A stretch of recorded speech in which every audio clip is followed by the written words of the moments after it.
When it comes down to Japanese swimbait brands, a lot of guys obviously know the staples like Depths, DRT, Grow Designs, Gancraft, and of course there's many other ones that are out there, but it doesn't seem like a lot of them have had that staple lure here in the US that a lot of guys kind of jive well with. And one of those brands is a brand that we're going to talk about today that I kind of recently really started to find baits where I'm like, okay, this could actually probably work, and that brand is called Imakatsu. Now, I feel like most guys kind of know the brand Imakatsu by now. However, I feel like guys haven't found that one staple lure in Imakatsu where they always kind of just jive well with, and they find that it can just kind of work for American bodies of water. There's one swim bait though that I think that could actually play a major role in a lot of people's fishing, and that is this guy here. This is the Javelin 200. So if you guys are ready, let's get right to today's video.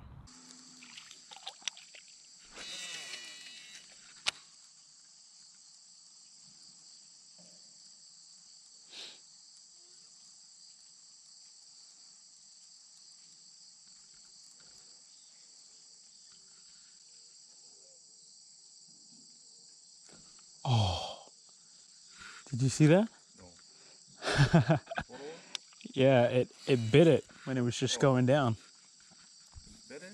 Yeah, it was on the sink and it came up and just bit half of it.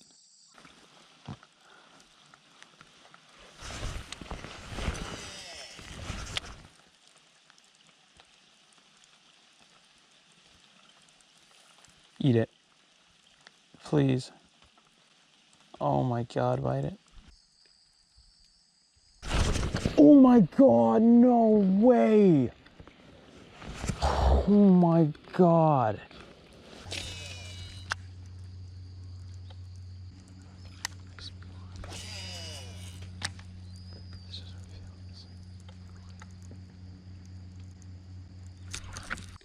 Oh, oh my God.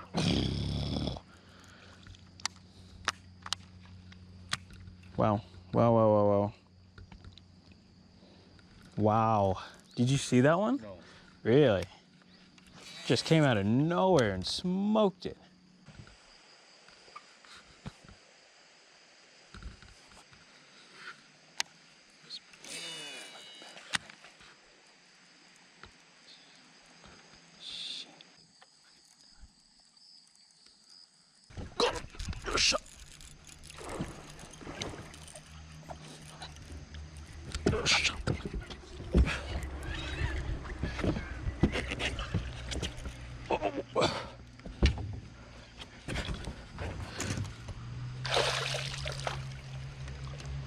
Yosha! Yatta! Alright, finally caught one. Beautiful, beautiful bass. 7 euro. Kakkui. Yabai. Javelin. 200. How many bites today? Too many. Yeah, finally you hook Finally, him. I hook one. On a stinger? Or No. oh, it's the whole thing. Yeah, Good. I ate the whole thing, actually. All right.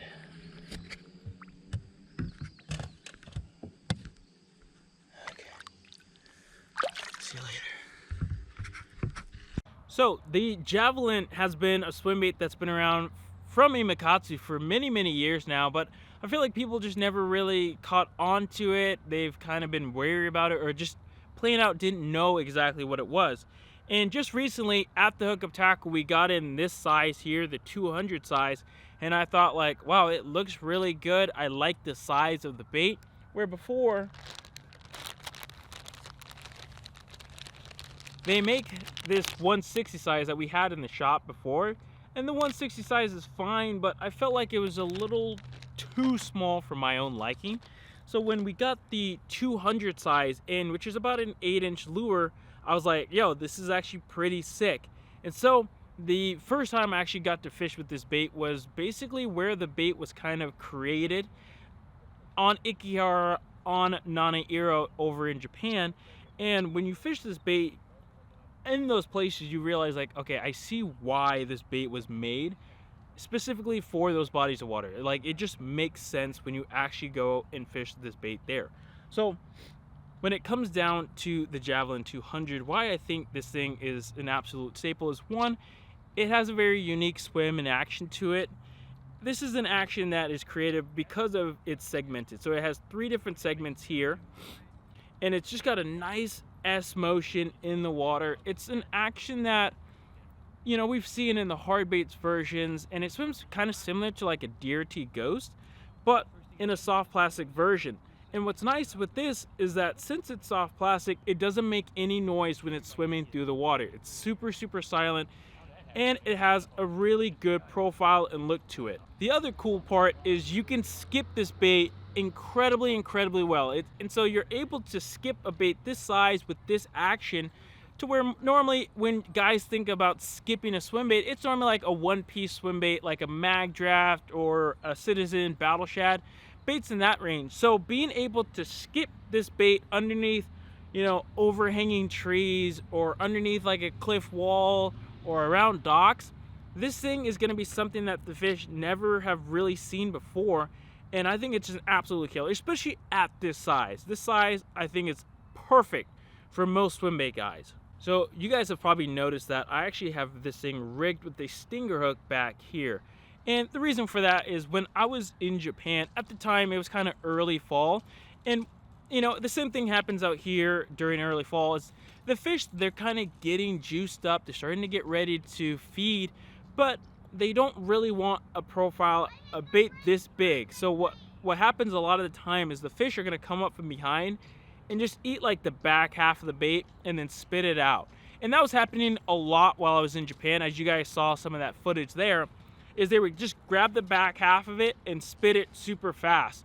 And so what I had to end up doing was put this trailer hook on there. And what's crazy is even when I put that trailer hook on there, I still was missing those fish. That one fish that I did end up catching with this bait, it just swallowed the whole bait. And I was like, of course, as soon as I put this stinger hook on, I missed all the other bigger grade fish that were biting it, but the smallest fish of the day that bit it absolutely smoked this bait. So that it is what it is. It just wasn't meant to be. But it was funny because on that specific day, I was fishing with my buddy Hideki, and Hideki was just kind of chilling. He was relaxing while I did most of the fishing. The other boat that we had out there had Ben, CJ, and a guy named Mihara, who is the pro staff of Imakatsu. They were throwing a wide variety of different baits that day, and they had basically zero action. Well, that day, I want to say I had maybe 10 to 11 bites, all throwing this Javelin 200. It just seemed like those fish wanted a bigger profile swim bait. They wanted it skipped under some of those overhanging trees, and they just wanted a bait that just swam, had some action, but it wasn't doing a lot. Like if I started to twitch the bait, the fish would pull off. All I had to do was cast it, straight retrieve it, and those fish would come, follow it, and then they would eventually just bite it. And so I had a lot of action on this bait. I ended up giving Ben one later that day. He said like after 10 minutes of fishing it, he got a very similar bite where it just comes, bites the back half of the bait, and spits it. And so they went all day throwing a wide variety of different baits with no success. And then I gave Ben one of my Imakatsus, and he just all of a sudden gets some activity. So there's definitely times when a bait of this size, maybe this action, is very unique to the fish to where they have to at least come, investigate it, and at least bite it. And so I had to go with that stinger. I wish I had better gear at the time. When we went to Japan on that trip, I didn't really bring a whole lot of gear. I just brought like a Tyrant, I brought this Imakatsu, and maybe a couple other things, but I wasn't fully prepared for a situation like that where the fish were kind of nipping at the bait, not really getting hooked very well. So kind of just went to show like, okay, this has some game, this has some play, and overall I really like the swim and the size of the Javelin 200. Now this is how it's going to come just straight out of the package right here. So you're going to get 2 in a package, but you're also going to get the recommended hook to use for the bait. The bait is designed around this hook. It is a BKK, it's a number 8, it's a 5/0 hook that comes with the the package. So, but you're gonna actually get that hook there, and then you're gonna get 2. And what's nice is they come in the clamshell just like this. And when you rig it, you can actually just keep the bait rigged in the clamshell just like this. What Mihara also liked to do is he liked to just, where that hook is, it's not gonna fit perfectly there. You're just gonna grab like a knife or something like that and just cut a nice little slit to where that hook is gonna go through that slit. And so you can keep that bait in the package so it doesn't get, kinked up or anything like that. So really, really smart design from Imakatsu to go with something like this. But yeah, you're gonna get 2. They make them in a wide variety of different colors. So like this is like a pretty translucent Ayu color that looks incredible. Again, as you guys saw at Nanayero Ikihara, those are clear bodies of water, so they try and go with the very natural color, and it just absolutely looks great in the water. They also have some other colors like this one here. And so overall, I think for what Imakatsu has done with the Javelin, I definitely think that there's a lot of play there. There's definitely places in the country where you need to skip a swim bait underneath some trees, underneath the dock. And again, most guys are gonna pick up like a mag draft or a battle shad or something along the lines of that, to where those fish might just get accustomed to that swim, that profile. So to be able to get a bait that has this unique of an action in the water, to be able to skip it in places where fish might not ever see a lure, I think is pretty badass. So I think this bait has some game to go with it. Now you can obviously rig it with just like a 6/0 beast hook. Now I just went with the hook that they recommended, and what I ended up doing is actually putting a nail weight here.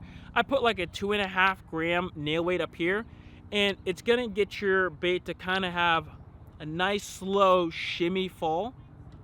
And even that can sometimes get you bites. But if you rig it just stock with no weight, it's gonna kind of stay pretty high up in the water column, and you're gonna be able to fish it above grass. You're gonna just keep it near the surface or on the surface. So if you're fishing like above some grass, or you just want to keep it high in the water column, just fishing it stock is great. But if you want it to be maybe a foot, 2 foot, 3 foot underneath the surface, then definitely adding that nail weight. And they have a little pocket here that's actually already designed for a nail weight to put that there. So super smart design overall with the Javelin, and I've been a huge fan of it ever since fishing it in Japan. Now taking a look at a brand new one, you'll see here that there's a nice deep pocket here for the hook, and then up top you also have a pretty deep pocket, and you'll see that there's this little bulge here. And basically what that bulge does is you're supposed to put the hook point in that bulge. And so this bait will become absolutely weedless. So when you're fishing the bait, one, the hook is already in this little slot, and you could just run your finger over this all day long and it's not gonna catch anything here. They just have that little bulge in there. This one's kind of tore out because I was setting the hook so much, but they have that bulge in there just in case you're really fishing some really gnarly stuff and you just don't want the hook point to ever catch anything. It's honestly a really genius design. Now you don't have to rig a stinger if your fish are obviously just absolutely smoking the bait, but the way that I rig the stinger is just kind of a braid that I connected to that hook here, runs back, and then I just have a pin that allows that hook to kind of just sit there. It's kind of free swinging. Now when you add this treble back here, yes, sometimes if you're gonna skip it, you're going to actually end up snagging the bait.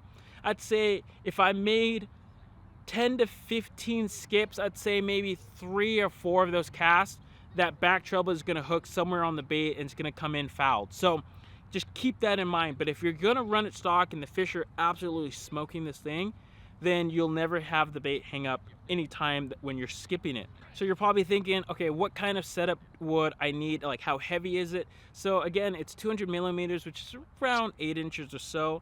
And I'd say, they don't really say the weight on it, but I would say it's maybe like, maybe an ounce and a half, ounce and 3/8 or something like that. So a rod that I think would be absolutely killer is like a medium heavy to medium light swim bait rod. This just so happens to be the Mega Bass. This is their new monstrous rod. It's a 3/4 to 4 ounce rating, but since there is still kind of just that one EWG hook, I wanted a rod that's a little bit faster. And this rod, this monstrous, is slightly bit faster than a Mark 56, which I've been talking about the Mark 56 for a while now on this channel. You guys know I love that rod, but I feel like this rod is slightly bit faster, so I feel like it'd be a little bit better overall if you're going to be fishing a bait like this with that EWG hook. Now, just look for a maybe slightly bit faster rod, especially if you're going to be fishing it like how it's intended, which is around heavy cover, trees, like stuff like that. You're going to want to have some backbone to really drive that hook home, but pull that fish out of that gnarly cover. If you're fishing more open water, then you can go with like just your normal parabolic, medium heavy, medium light swim bait rod. But if you are fishing that gnarly stuff, skipping that bait up in that gnarly stuff, you might want to bump it up to like a medium heavy that's maybe a little bit faster. Line, anywhere from 16 to 20 pound fluorocarbon is probably going to be your best bet. You can obviously do braid if you're fishing it around like a lot of reeds, tules, grass, stuff like that. Absolutely, you could go with braid. I just love fishing fluorocarbon. A faster gear ratio reel is kind of like the idea with this. Sometimes they do want it slow, but I feel like this bait excels at like that medium retrieve. You can obviously fish it at a little bit faster retrieve. A straight burn, you would probably have to go with that weighted beast hook just to add a little bit more weight to kind of keep it balanced if you wanted to burn it in. But I think at a slow to medium is where that bait absolutely shines. So really a reel like this is Shimano Bantam. I was using an Interis in that video, but a high gear ratio reel is fine. You just have to kind of slow down and watch like your bait coming in. If you feel like it's kind of being wonky, maybe pick up the speed or slow it down and it's gonna swim straight and true. So that is the Imakatsu Javallon 200. Again, I think that this is gonna be a big player for a lot of guys fishing the spring, summer, and fall, especially when those fish start to really push up shallow, start getting into those gnarly areas. I think this is a bait that a lot of guys are gonna really fall in love with. It might be their first ever Imakatsu bait, and it could be their last Imakatsu bait, but definitely a bait that I think Imakatsu absolutely crushed on and did a really fantastic job of making. So if you guys have any other questions about the Javelin, let me know with a comment down below. And other than that, thank you guys so much for watching. We'll see you guys on the next episode. Peace out.